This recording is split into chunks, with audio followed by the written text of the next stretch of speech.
The rain hadn't stopped for hours, but Eva Brooks barely noticed. She stood behind the counter of the tiny midtown cafe, wiping down espresso machines with hands that trembled from exhaustion. Her shift had ended 30 minutes ago, but her manager begged her to cover for someone else. Again. "Can I borrow your smile, Eva?" a customer joked, and she flashed a quick, tired grin, the kind that said, "Sure, I'm okay," even when she wasn't. Her phone buzzed in her apron pocket. A message from her roommate. "Landlord says we have until Friday. No rent, no room." Eva closed her eyes. She had less than $80 in her account. Just as she was about to dissolve into panic, her best friend Claire walked in. Drenched in hospital scrubs and soaked hair, she looked like she'd run a marathon through a thunderstorm. "You look like hell," Eva said, half laughing. Claire grabbed her arm. "I have something. A way out. Maybe." "Claire, if this is another MLM hair serum gig, I swear." "No," Claire interrupted. "It's real. Weird, but real. One of the doctors I work with, she overheard a conversation between a billionaire's assistant and the hospital director. His grandmother's dying. Her last wish is to see him married and happy. And he, Grayson Hale, wants to hire someone to play the part." Eva blinked. "Play his wife? Fiancé? Just for a few days? You pretend to be in love. Smile for his grandma. Then walk away with $50,000. Eva's first instinct was to laugh. Then cry.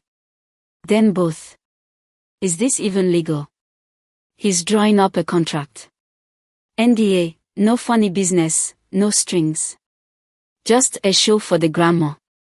Eva thought of the eviction notice, the code that crept into their apartment every night, and the $10 shoes she duct-taped under the counter. When do I meet him? 2 days later, Eva walked into the penthouse of Hale Enterprises. It felt like stepping into a snow globe, polished marble floors, floor-to-ceiling windows, glass and chrome so clean she could see her reflection at every turn. Then he entered. Grayson Hale. The man didn't look like he'd ever smiled in his life. Slate gray suit, black tie, eyes like winter frost. "You're early," he said flatly. "I thought billionaires liked punctuality," Eva replied, trying to match his chill. He studied her like she was a stock he was about to invest in. "You have acting experience?" "High school theater. I was a very believable tree." He didn't laugh. "You'll say you met me a year ago. I proposed last week. You work in non-profit environmental advocacy." Eva raised a brow. "Do you want a fiancé or a forest ranger?" "Whatever looks good to Grandma," he muttered, handing her a thick envelope. "Your contract. Sign now. You'll be escorted to the estate tomorrow. Be convincing. Be graceful. Don't fall in love." Eva looked up. "You really had to say that last part." He didn't smile. "You'd be surprised how many try." The next morning, Eva sat in the back of a sleek black car, staring out at endless greenery. The city was far behind. In front of her, a sprawling country estate with white pillars and rolling gardens loomed like something out of a Jane Austen novel. "Ready?" Grayson asked, already dressed to perfection. Eva adjusted the delicate diamond ring he'd placed on her finger that morning. It felt heavier than it looked. "Let's go make a dying woman happy." They walked into the manor hand in hand. And that's when Eva met her. Margaret Hale, silver-haired, gentle-eyed, and warm as a spring morning. She lay propped up in a soft armchair, blankets folded around her shoulders. Her face lit up the second she saw them. "My grandson," she whispered. Eva, right. Oh, you're even prettier than the photo." Eva bent down to hug her. "It's so lovely to finally meet you." Margaret took her hand and squeezed it. "Thank you for loving him. He's been alone too long." For a moment, Eva almost forgot they were pretending. She glanced at Grayson. His jaw was tight, his face unreadable. But she saw it, the smallest flicker of something behind his eyes. A crack in the eyes. Just maybe. The estate was unlike anything Eva had ever seen, grand yet hauntingly peaceful. The walls told stories of old money and silence. Crystal chandeliers reflected sunlight across framed oil paintings of ancestors who looked too serious to smile. Every corner of the house smelled faintly of lavender and age. Grayson guided Eva through the long hallways like a man who barely noticed the world he lived in. His hand hovered over the small of her back, not touching but close enough to look natural. "You remember the layout?" he whispered. "Library on the left, sunroom on the right, family portraits in the hall. Our first kiss happened near the fountain." She smirked. "Relax. I don't break character." He didn't smile, but he did blink slowly, like she'd surprised him.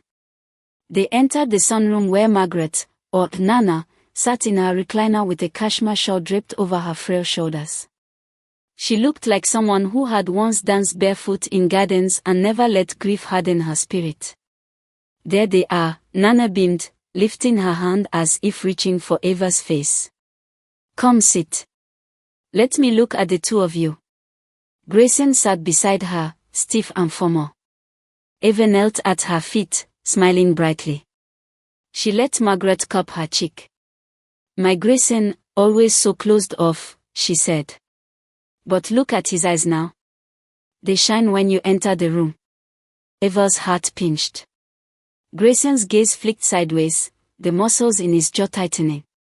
"You're exaggerating, Nana," he muttered. "No, I'm not." Margaret reached for his hand and Eva's, folding them together. "And you, what do you do, Eva?" Eva inhaled, ready to recite her rehearsed bio. "I work with a nonprofit that plants trees in low-income neighborhoods. I believe everyone deserves clean air and beauty." Margaret looked delighted. "What a pure heart. No wonder you've melted my grandson." Eva squeezed his hand slightly, on cue.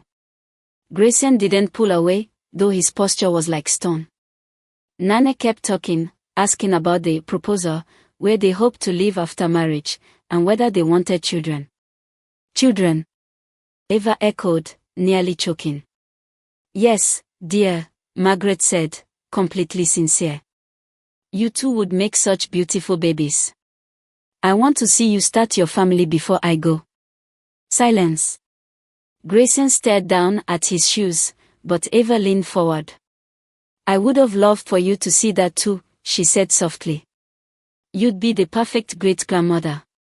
Margaret's eyes glistened. "Oh, darling." Grayson looked at her, really looked, and for the first time, Eva saw something raw cross his face. Guilt. Maybe. Or fear. Or something softer. After lunch, they strode the gardens, still hand in hand. "You're good at this," he said suddenly. Eva shrugged. "I've worked customer service. Smiling through lies is a specialty." "You didn't have to say those things to her," he added. "About the children." Eva turned to him. "She's dying, Grayson. She wants comfort, not facts." He looked away, jaw tightening again. "She deserves more than stage comfort." "Then maybe stop staging your whole life," she snapped before she could stop herself. He paused mid-step. "You think I'm doing this for myself," he said coldly. "If I had my way, none of this would be necessary." But she asked. "And I can't give her the real thing." "Why not?" "Because love isn't something I believe in anymore." The words hung in the air like frost. They didn't speak the rest of the walk. But his hand never left hers. That evening, Eva changed into a pale blue dress the stylist had chosen for her. She emerged from the guest room to find Grayson standing in the hallway, waiting in a navy suit, no tie, collar unbuttoned. He looked real. Less like a corporate ice king and more like a man. Their eyes met. He stared a moment longer than necessary. "You clean up well," he said, voice low. "You're not so bad yourself," she replied, tilting her head. A knock came from Nana's door. "Dinner." They entered the dining room to find a long polished table set with fine china and crystal glasses. Other family members had arrived, distant cousins, a sister who kept glaring at Eva, and an uncle who looked like a stockbroker villain. "Everyone," Margaret said proudly, "meet Eva, Grayson's bride-to-be." Murmurs.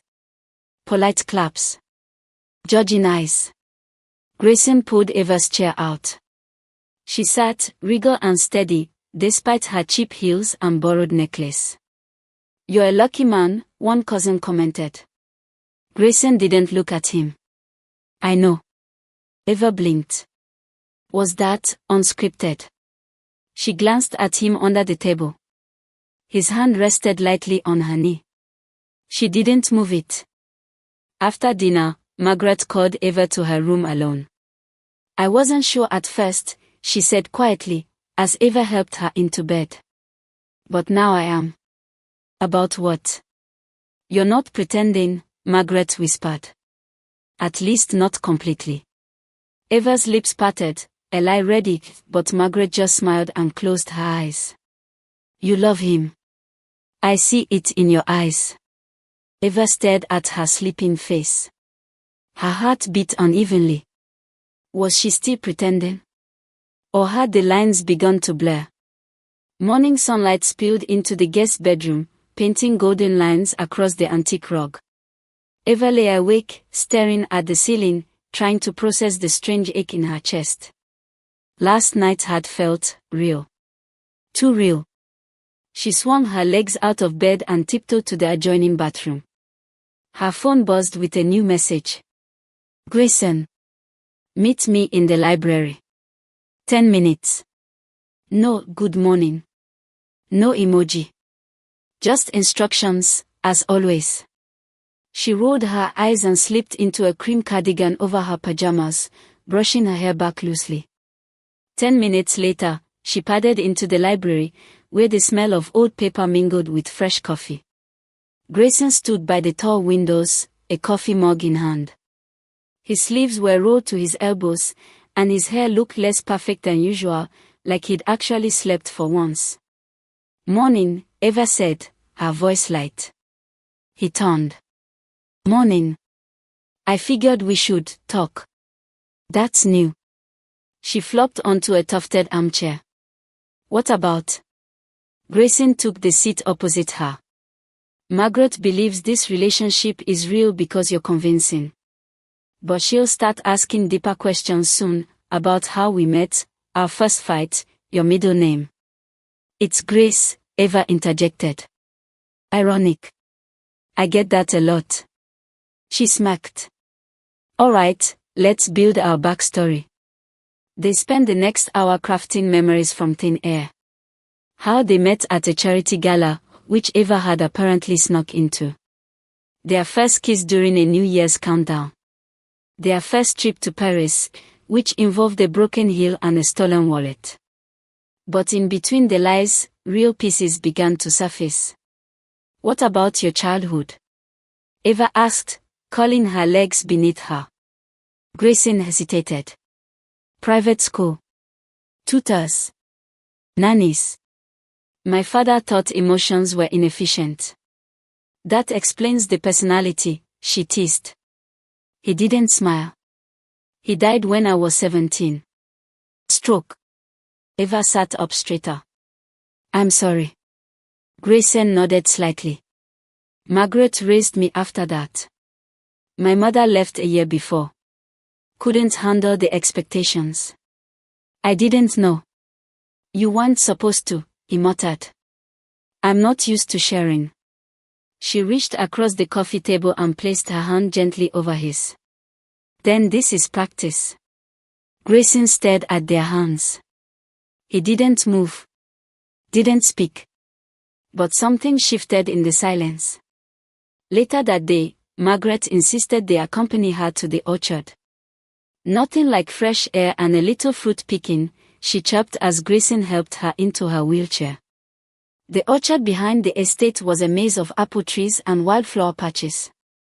Eva pushed the chair as Grayson walked beside her, occasionally reaching up to pluck an apple and hand it to his grandmother. "So, Eva," Margaret said between bites. "What made you fall for my grandson?" Eva hesitated, then gave a slow, genuine smile. "He doesn't realize how lonely he is. But I do." Grayson turned to her, a flicker of emotion in his eyes. "And you, Grayson?" Margaret prodded. He swallowed. "I've never trusted someone the way I trust her." Eva blinked. That wasn't part of the script. That evening, Eva found herself in the kitchen helping the cook make cobbler. Flour dusted her nose, and she was laughing over a terrible joke when Grayson appeared in the doorway. He just stood there, watching. "What?" she asked, smirking. "I didn't know you could cook." "I didn't know you could smile," she shot back. He chuckled. A soft, real sound. The cook left them alone for a moment, and Grayson stepped closer. "You make this house lighter." "I think it's the sugar." "No," his voice lowered. "It's you." They stared at each other, the air between them thick with something unspoken. Eva's heart hammered in her chest. For the first time, she wondered if pretending had crossed into something else.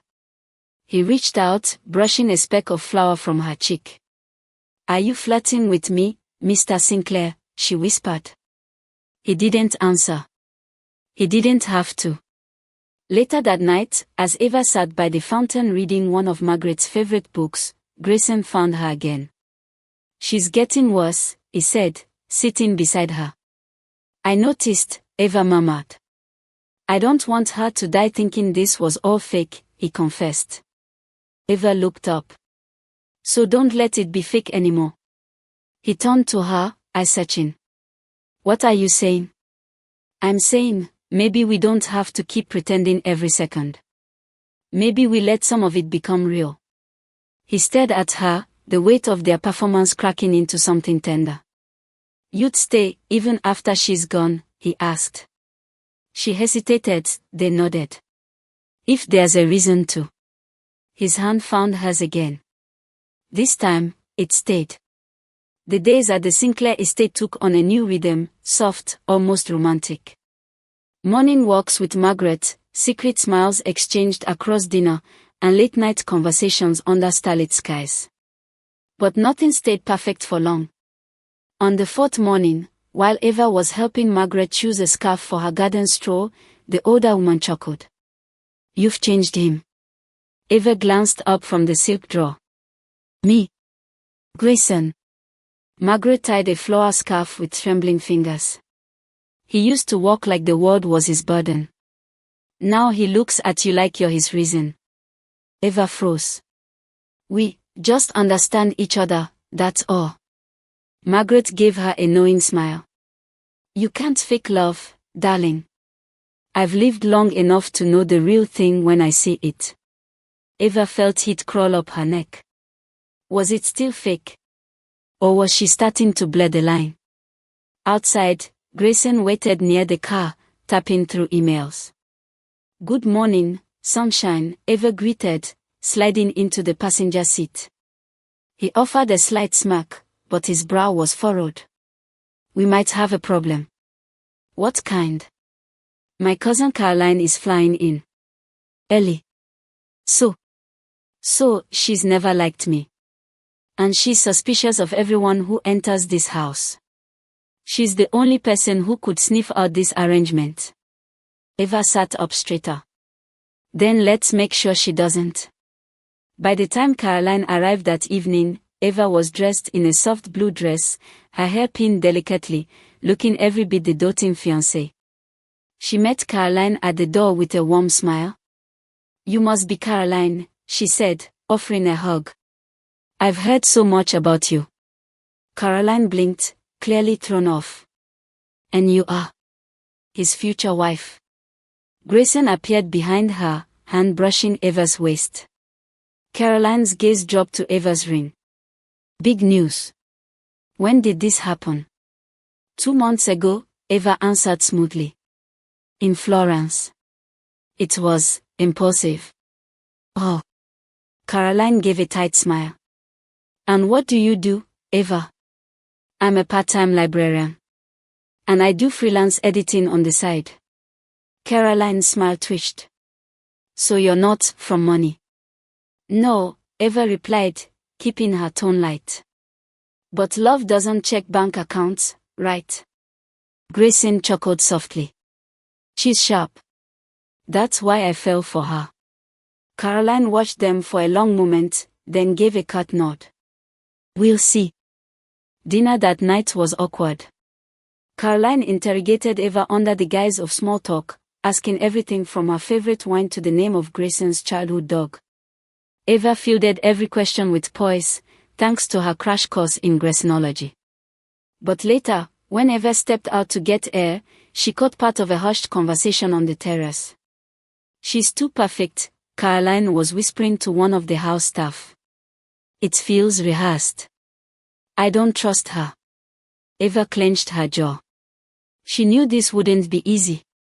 Suddenly, a hand brushed hers in the dark. Grayson.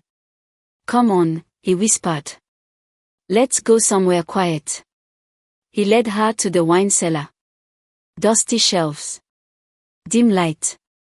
Old secrets in glass bottles. She's watching everything, Eva murmured. I know. She thinks I'm a fraud. He stepped closer. Are you? She looked up, eyes wide. Do you think I am? He shook his head. No. I think you're the only real thing in this entire house. Their breath mingled in the silence. Then let me prove it. Eva stepped forward. Their lips met in a slow, deliberate kiss, no longer part of the act. It was gentle at first. But it deepened with every heartbeat, their bodies pressing closer like they had nowhere else to be.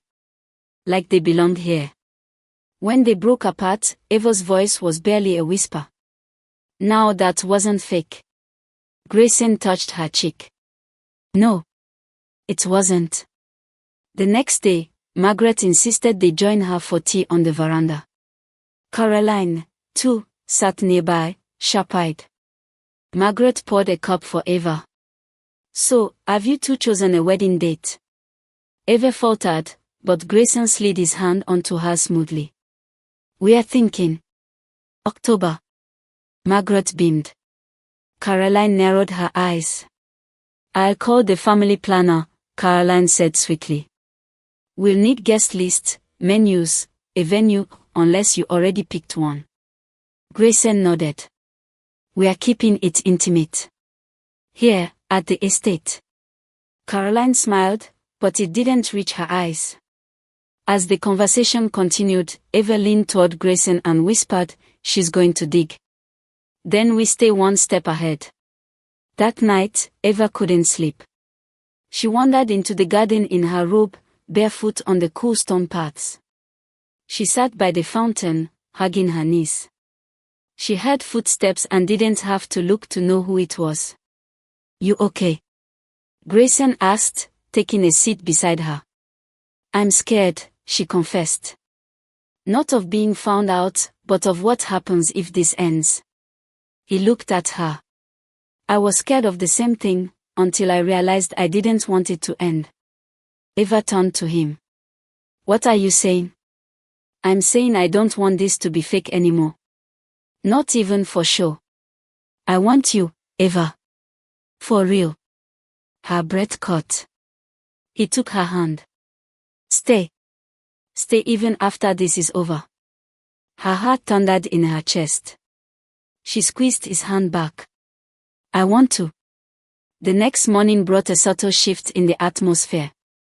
The staff smiled longer, the house seemed warmer, and even Margaret's eyes twinkled more brightly.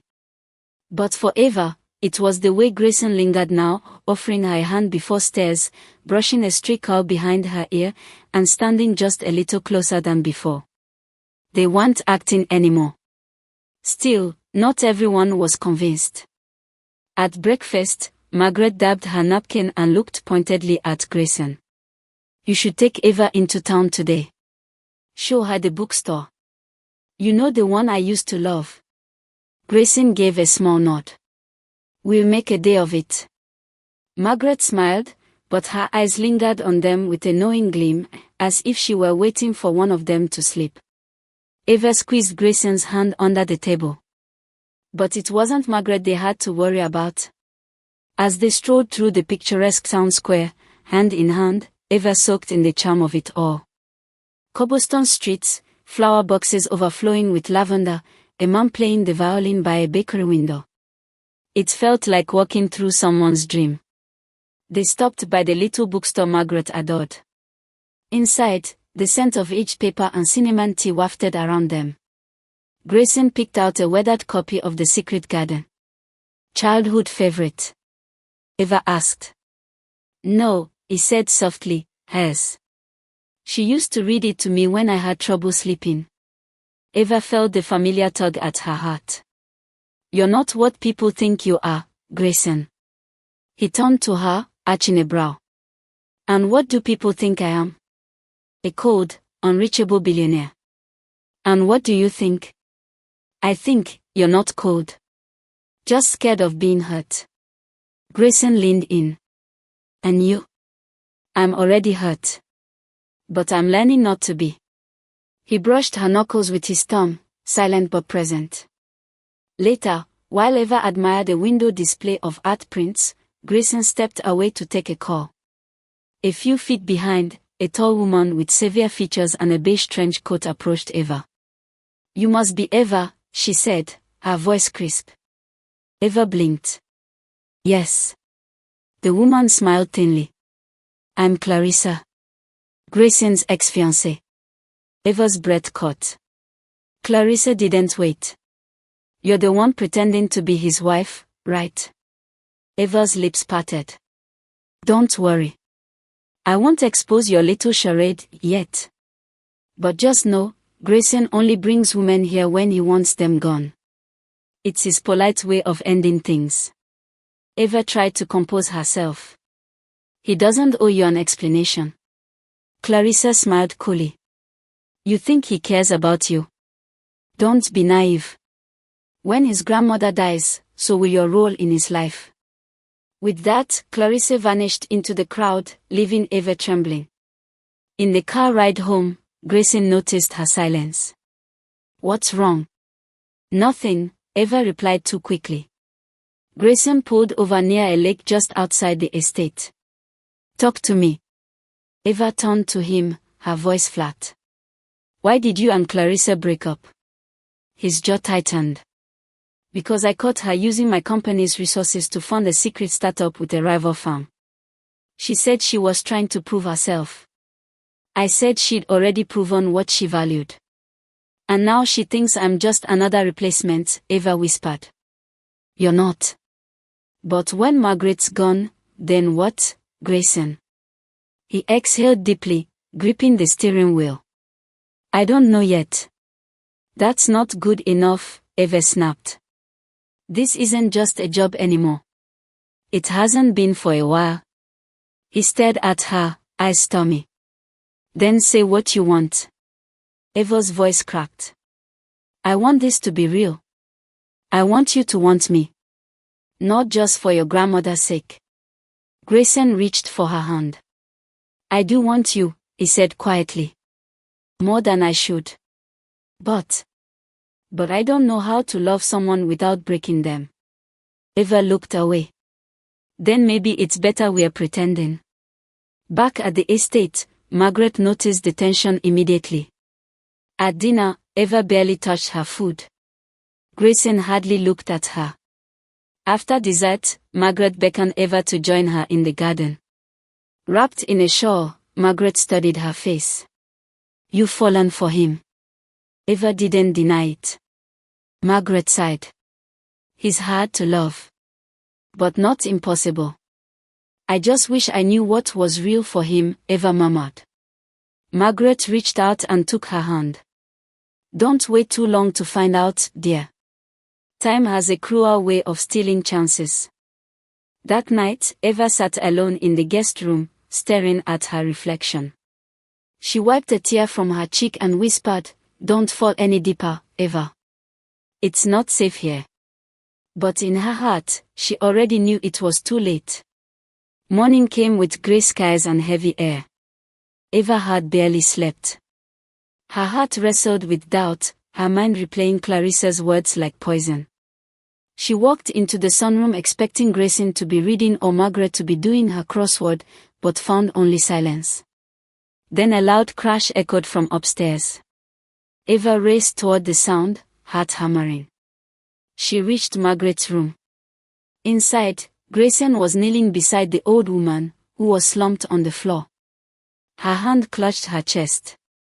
Her face was pale, almost bluish. "Call an ambulance." Grayson barked. Eva fumbled for her phone. Margaret's breathing was shallow. "Stay with me, Gran," Grayson whispered, stroking her hand.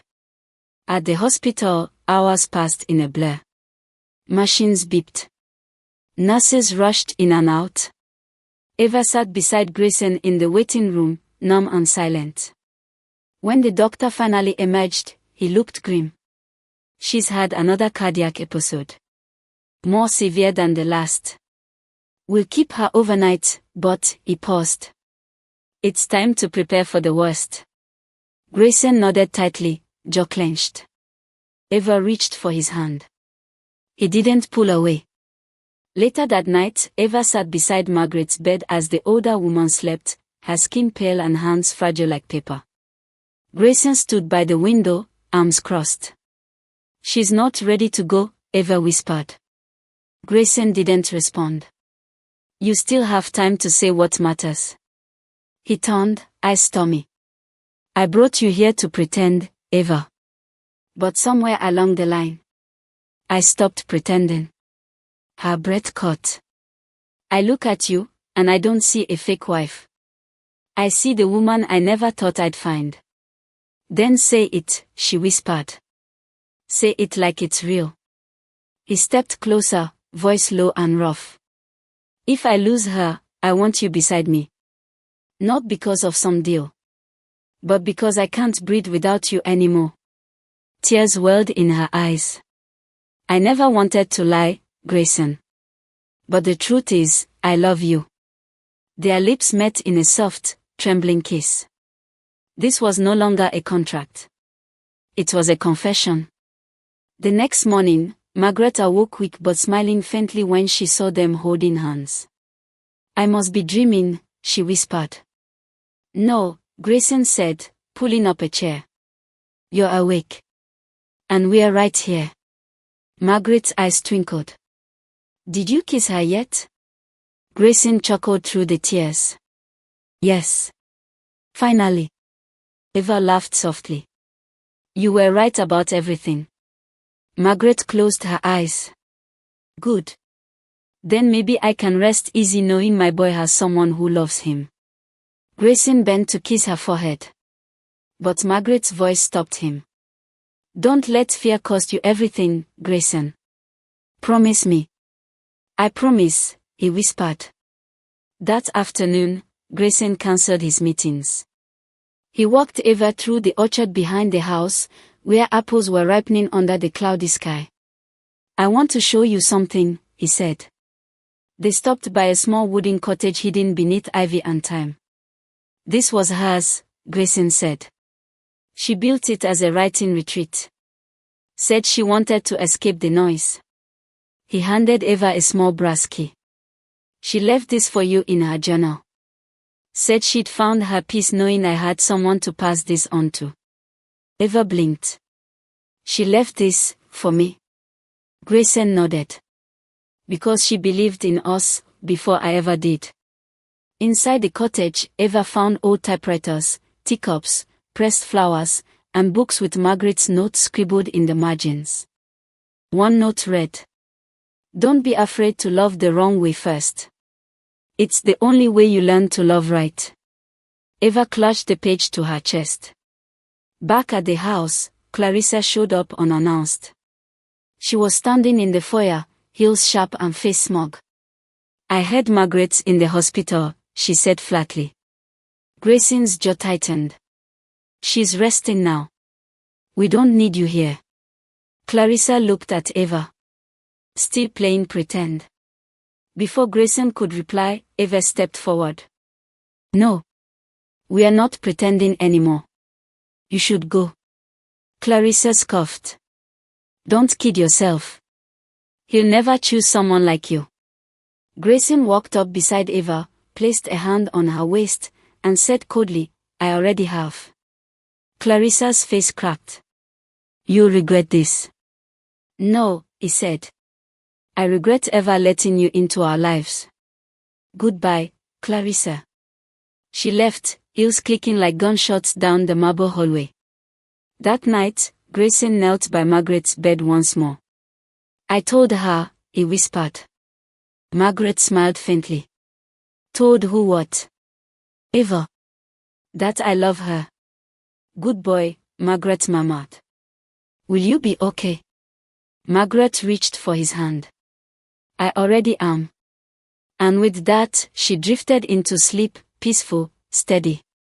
Her breathing still shallow, but stable. In the hallway, Grayson turned to Eva. Stay with me. Not just until she gets better. Stay after. Eva smiled softly. You're not afraid anymore. I am, he admitted. But I'm more afraid of a life without you. She kissed him again, arms wrapping tightly around his neck. Because for once, everything real had started with something fake. Margaret passed away just 6 days later.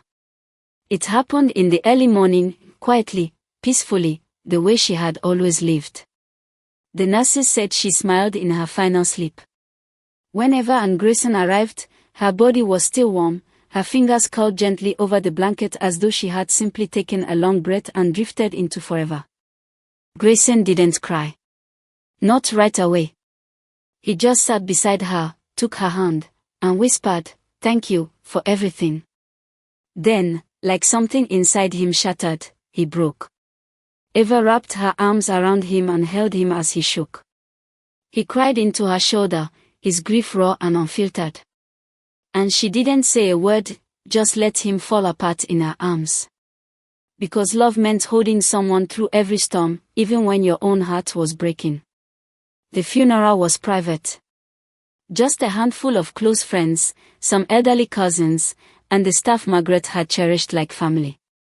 Clarissa showed up uninvited in black lace and red lipstick, but no one acknowledged her.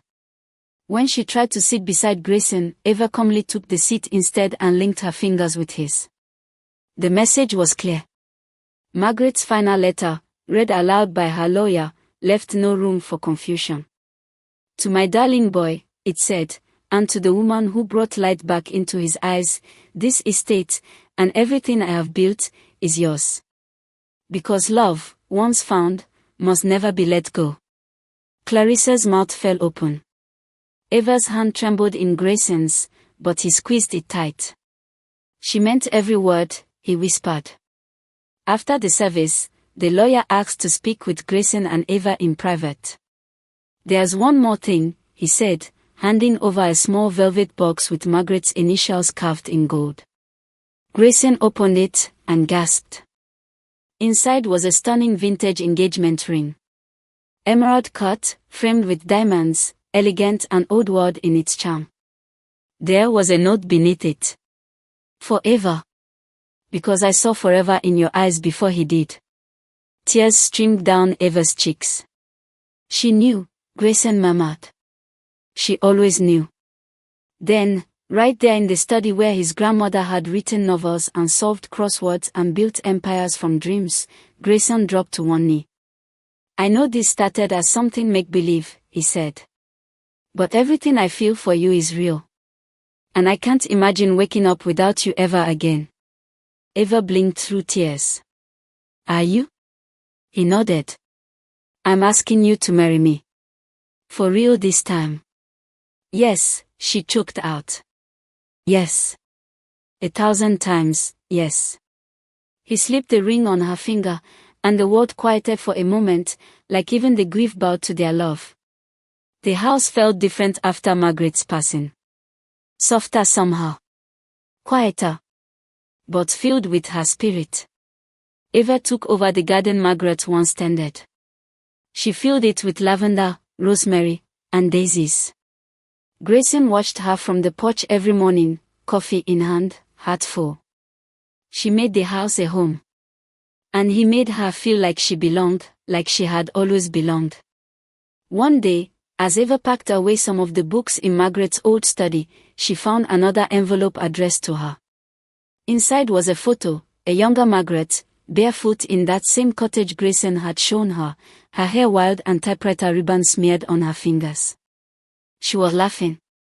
On the back, it read, "Let love make a fool of you, just once. It's always worth it." 2 weeks before their wedding, Clarissa sent one last message. A legal threat. She claimed Eva had deceived Margaret, manipulated Grayson, and used her position to steal a legacy. Grayson read the letter in silence. Then he calmly drafted a response and emailed it back. 3 words, proof. Any. Of. It. Clarissa never replied. On the day Eva officially changed her last name to Sinclair, they returned to the cottage. Grayson opened the door and pulled her close. "I used to think love was a risk I couldn't afford," he said. "But now I realize, it was the only thing I couldn't live without." Eva kissed him softly. "Margaret knew that before either of us." "She did," he smiled. "And somehow, she gave me 2 gifts, a legacy, and you." The sun streamed through the windows, lighting the floor in gold. And there, among the typewriters and teacups, 2 broken hearts found a lifetime of peace. The wedding was supposed to be small, just a legal formality to fulfill the last condition of Margaret's will and to honor her final wish. But as the day approached, it grew into something neither Eva nor Grayson had expected. It wasn't because of the number of guests. In fact, there were only 20 people invited, mostly close friends, former staff from the Sinclair estate, and a few of Grayson's trusted business partners. The guest list didn't matter. What changed everything was the emotion. Eva stood in front of the mirror in her cream silk gown, her hands trembling slightly as Lily, Margaret's old housekeeper, helped fasten the back. The dress had belonged to Margaret once, custom designed in Paris in the 1960s, and somehow, it fit Eva like it was made for her. "She'd be so proud," Lily said, her voice thick with emotion. Eva turned to her, smiling softly. "I hope so." Outside, the cottage had been transformed. White drapes danced in the breeze, tied to the old wooden beams. Daisies lined the path to the altar. Strings of fairy lights glowed like stars under the trees. And in the very spot Margaret used to sip her tea every morning, a simple arch had been built from driftwood and ivy. Grayson waited beneath it, his black suit crisp, his eyes scanning the crowd, but searching only for one face. When Eva appeared, everything else faded. The ceremony was short. But every word felt like a vow etched in stone. "I take you," Grayson said, his voice firm but tender, "not just because my grandmother wished it, but because somewhere between pretending and protecting, I fell in love with you." Eva blinked back tears. "I didn't mean to fall for you," she whispered, "but you made it impossible not to." When they kissed, it wasn't the polite peck expected from a fake marriage. It was the kind that made even the birds fall silent, the kind that said this is forever. Later, under a sky scattered with stars, Eva and Grayson sat on the porch swing of the cottage, watching the last guest depart. She had taken off her shoes and was curled up beside him, her head resting on his shoulder. He played with the edge of her veil, now slightly wrinkled and cut with twigs from the garden. "You didn't run," he murmured. "You didn't push me away," she replied. They sat in comfortable silence for a while before Eva said, "Remember the first day I came to the mansion? You looked like you wanted to fire me and vanish." He chuckled. "I did. I thought you were just another actress trying to manipulate my grandmother. And now, I think, he said slowly, you saved us both. Back at the estate, the staff had left little notes of congratulations everywhere. A champagne bottle sat chilling on ice. The fireplace was already lit. But Eva turned to him and whispered, can we just stay at the cottage tonight? Grayson didn't hesitate. Always. That night, they didn't need a honeymoon suite or luxury sheets. They lay on the same old mattress where Margaret once used to nap, the window open, letting the night air in. Grayson held her close, and for the first time in years, he felt whole. Eva traced the curve of his jaw. You know, this started as fake. Yeah, he said, brushing a kiss on her forehead. But now, she whispered, it feels like the most real thing I've ever known. The next morning, there was no fanfare, just 2 cups of coffee, sunlight on bare shoulders, and laughter echoing in the cottage. It wasn't the fairy tale Eva had imagined as a child. It was better. Because it was real. It was earned. And it had survived lies, loss, and grief. Grayson turned to her as she watered the garden barefoot and said quietly, I'm not scared anymore. Eva looked up. Of what? Of love. Of losing someone. Of letting someone in. She smiled and walked over, wrapping her arms around him. You don't have to be scared anymore, she said. You've got me now. He kissed her then, slowly, deeply. And for the first time since Margaret died, the world felt full again. Just when the world felt perfect, Eva's past came knocking, literally. It was a week after the wedding. Grayson had taken Eva to a vineyard 2 hours away, where they tasted wine, made promises, and wrote silly wishes on paper napkins. Everything felt effortless, like love was no longer something to fear but something to wake up to. They returned to the estate in high spirits, the late afternoon sun stretching golden rays across the grand foyer. That's when Eva saw him. Tall. Tan. And far too familiar. Caleb, she breathed. Grayson looked between them. Who's this? Caleb smiled faintly, hands shoved in his pockets like he had every right to be there. Her ex-fiancé. The world tilted for a moment. Eva hadn't said much about her past. Just a few mentions of a broken engagement, a man who didn't believe in dreams unless they benefited him. She never told Grayson his name. Now here he was, standing in the middle of the life she had built from dust, looking around like he belonged. I heard you married a billionaire, Caleb said, glancing at the ring on her finger. Is it real, Eva? Or is this just another performance? Grayson stepped forward, jaw tightening. You're not welcome here. But Eva held up her hand. It's okay, she said, even though her voice trembled. I'll talk to him. Alone. Grayson hesitated. Then nodded slowly and walked away, but not without one last look, protective and piercing. They sat in the sunroom. Caleb leaned back like he owned the place. You disappeared, he said. One day you were packing for our move to Chicago, the next you ghosted me. Eva folded her hands in her lap. You never wanted me. You wanted a version of me you could control. He smirked. And he's any better? Yes, she said quietly but firmly. Because he never asked me to change. He saw me, Caleb. You never did. He leaned forward now, his tone darkening. You think this billionaire actually loves you? You think this will last? It already has. You're lying to yourself. You always did. She stood up, suddenly filled with a strength she hadn't known she had. I might have lied to myself before, but not anymore. You don't get to have power over me. Not now. Not ever again. Caleb rose, jaw clenched. You think money makes you powerful? No, she said, her eyes locking with his. But healing does. And I finally healed. He scoffed and stormed out, but not before muttering, don't come crying when your fairy tale ends. Grayson was waiting in the hall. You okay? Eva nodded, walking into his arms. I'm better than okay. I just buried the last ghost of my past. Grayson held her, fierce and unshakable. He won't touch you again. I know, she whispered into his chest. Because I finally know who I am. That night, Eva couldn't sleep. She walked out into the garden, barefoot and thoughtful, the night air brushing against her cheeks. Grayson found her there, a blanket around his shoulders, 2 mugs of cocoa in hand.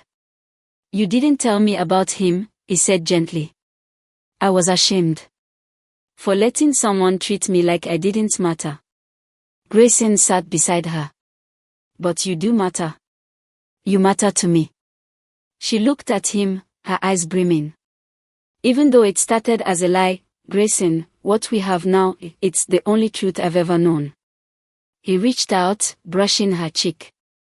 Stay forever, he said softly. She didn't answer with words. Just leaned in, kissing him with all the promises she couldn't say out loud. Because the past was over. And love had finally won. The days after Caleb's departure were quiet, peaceful, almost surreal. Eva and Grayson returned to a gentle rhythm, like nothing could disturb the harmony they'd found. But a letter was waiting for them. One that would shift everything again. It was Eleanor's handwriting. Grayson found the envelope sealed in one of her leather-bound journals while organizing her things. She had passed away quietly a few days after the wedding, her final moments filled with peace. She'd whispered, I'm so glad he's not alone anymore, and then slipped away holding Eva's hand. The letter was addressed, to my grandson and his wife, read together. They opened it in the library, the sun pouring through stained glass windows, painting them in color like 2 figures inside a cathedral. My dear Grayson and Eva. If you are reading this, it means I have finally gone to rest, smiling, because I saw my boy in love. Eva blinked back tears already. Grayson, you were always so closed off. Too afraid to feel. Too afraid to lose. I saw you growing colder every year. That's why I wrote the way I did, not to trap you, but to save you. I knew one day a girl would come into your life not for your money, but for your heart. Grayson's hand tightened on hers. Eva, I watched you closely. I saw how you held your tongue when people whispered. How you fed the maids before yourself. How your eyes searched mine not for approval, but understanding. That's how I knew you were already family. Long before you said I do. Eva couldn't hold the tears anymore. This marriage might have started with a lie. But I saw how quickly it became the most honest thing in both your lives. I saw how you touched him, Eva, like he wasn't broken. Like he was yours. I leave you not just the estate, but my blessing. My only wish now is that you choose each other again. Not because of a will. But because your heart said so. With all my love. Grandma Eleanor. Silence followed. Grayson turned to Eva slowly, his eyes glassy, voice hoarse. I wish she'd lived long enough to meet our future. She did, Eva whispered. She just knew it before we did. They held each other for a long time. The next few weeks brought quiet healing. The media moved on from the fake marriage rumors, especially after Eleanor's will was released, confirming her blessing. But it wasn't the fortune or the estate that changed Eva's life.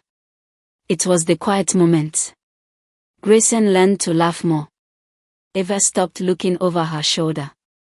They spent afternoons in the kitchen, dancing barefoot on tiled floors.